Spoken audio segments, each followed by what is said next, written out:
Europe 1 Week-end.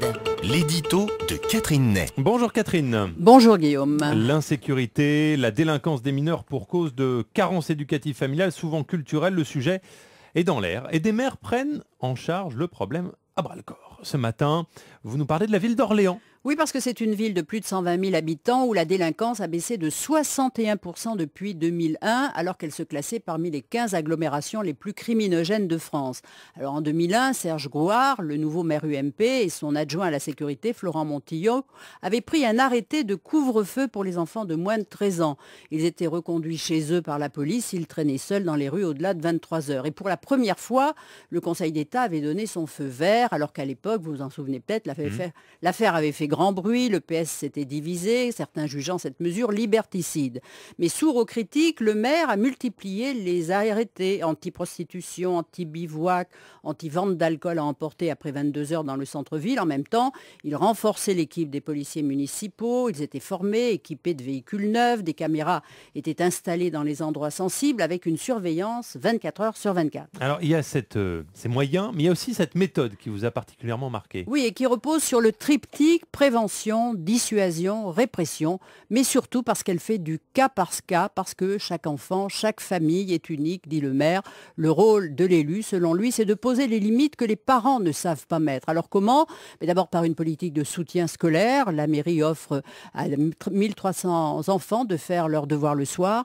Ensuite, les élèves exclus temporairement du collège pour absentéisme ou mauvaise conduite sont aussitôt pris en charge dans un atelier de remotivation où ils vont continuer de travailler. Il faut surtout éviter qu'ils se retrouvent dans la rue. Alors les 6 mairies de quartier sont mobilisées et si un enfant tombe dans la délinquance, son cas est étudié. C'est une logique de proximité. Et on prend aussi en charge les parents. Oui, parce qu'en 2003, la mairie a créé les carrefours des parents.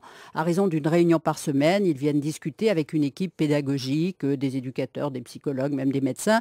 Et souvent, ces familles ont honte parce qu'elles ne savent pas comment s'y prendre avec leurs enfants. Ainsi, par exemple, quand l'école les prévient par l'aide de l'absentéisme, comme ils ne savent pas lire, c'est sans effet. Alors pour les aider, dit les maires, il faut aller frapper à leur porte, il faut le contact. Et la mairie vient, dit-il, en complément et non pas en substitut de l'éducation nationale. Et puis il y a aussi ce conseil des droits et devoirs des familles, le CDDF, 14 millions d'euros de dotation de l'État. Oui, c'est un dispositif qui permet aux maires de présider ce conseil suite à la loi du 5 mars 2007, votée à l'initiative de Nicolas Sarkozy, ministre de l'Intérieur.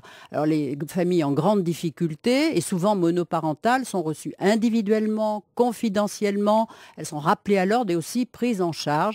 Un référent est désigné pour suivre l'enfant, on l'inscrit dans un centre de loisirs pour qu'il occupe son temps libre, des cours d'alphabétisation sont proposés à la mère. C'est ainsi que chaque semaine, une centaine de familles est suivie. Ces 48 villes seulement ont tenté l'expérience de ce conseil. Pourquoi 48 ? Parce que le dispositif est assez méconnu des maires et Nadine Morano vient de leur envoyer une lettre pour leur en rappeler l'existence. Mais aujourd'hui, Orléans fait un peu figure de laboratoire. Ouais. Des délégations viennent de l'Europe entière pour s'informer. Mais le secret, vous savez, c'est que les troubles soient identifiés, mais surtout que la politique s'inscrive dans la durée. C'est un apostolat. Et parallèlement, tous les logements sociaux ont été réhabilités, le centre-ville restauré.